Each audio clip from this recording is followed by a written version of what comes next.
Welcome to S S اسلام 24۔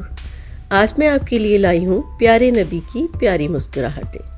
ہمارے پیارے نبی زیادہ مذاق نہیں فرماتے تھے، لیکن کبھی کبھی صحابہ کو خوش کرنے کے لیے مزاح فرما لیا کرتے تھے، کیونکہ افسردہ دل کو خوش کرنا سنت نبوی ہے۔ حضرت عائشہ رضی اللہ تعالیٰ عنہ فرماتی ہیں کہ ایک مرتبہ میں نے حضور پاک صلی اللہ علیہ وآلہ وسلم سے پوچھا کہ میرے ساتھ آپ کو کس قدر محبت ہے۔ اس پر آپ نے فرمایا کہ مجھ کو تم سے اس قدر گہری اور مضبوط محبت ہے جیسے رسی کی گرہ پختہ اور مضبوط ہوتی ہے۔ اس کے بعد میں کبھی کبھی ازراہ مذاق پوچھ لیا کرتی تھی کہ آپ صلی اللہ علیہ وآلہ وسلم کی محبت کی گرہ کس حال میں ہے، تو حضور پاک مسکرا دیا کرتے تھے اور فرماتے تھے کہ بہت اچھے حال میں ہے اور اس میں کوئی کمزوری واقع نہیں ہوئی۔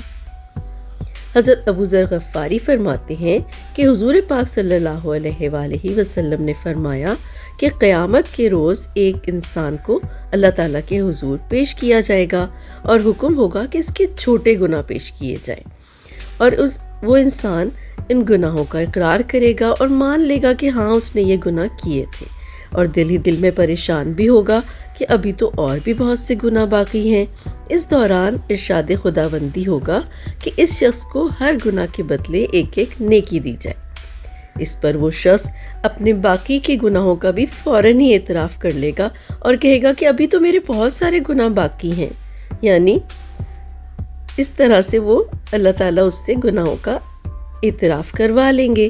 حضرت ابو ذر غفاری فرماتے ہیں کہ حضور پاک صلی اللہ علیہ وسلم اس شخص کی یہ بات سناتے ہوئے اتنا ہنسے کہ دندان مبارک ظاہر ہو گئے۔ ایک دن نبی اکرم صلی اللہ علیہ وسلم صحابہ کے ساتھ تشریف فرما تھے کہ کہیں سے کچھ کھجوریں تحفے کے طور پر پیش کی گئیں۔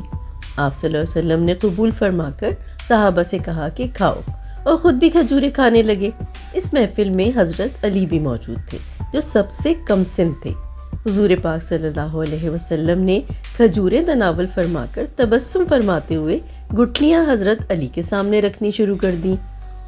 جب تمام کھجوریں ختم ہو گئیں تو حضور پاک نے فرمایا کہ بتاؤ سب سے زیادہ کھجوریں کس نے کھائی ہیں؟ صحابہ سمجھ گئے۔ انہوں نے عرض کی کہ رسول اللہ، جس کے سامنے سب سے زیادہ گٹھلیاں ہیں اسی نے سب سے زیادہ کھجوریں کھائی ہیں۔ اس پر حضرت علی فوراً معاملہ سمجھ گئے اور حاضر جوابی سے بولے، نہیں بلکہ جنہوں نے گٹھلیوں تک کو نہیں چھوڑا وہ سب سے زیادہ کھا گئے ہیں۔ حضرت علی کی اس بات پر سب ہنس پڑے اور آپ بھی مسکرا دیے۔ ایک رات حضور پاک صلی اللہ علیہ وسلم نماز کی ادائیگی کے لیے مسجد تشریف لائے تو دیکھا کہ مسجد میں جا بجا بہت ساری قندیلیں روشن تھیں۔ آپ صلی اللہ علیہ وسلم یہ روشنی دیکھ کر بے انتہا خوش ہوئے اور چہرہ انور خوشی سے چمک اٹھا۔ آپ نے پوچھا، یہ روشنی کس نے کی ہے؟ تو پتہ چلا کہ یہ روشنی حضرت تمیم داری رضی اللہ تعالیٰ عنہ نے کی ہے۔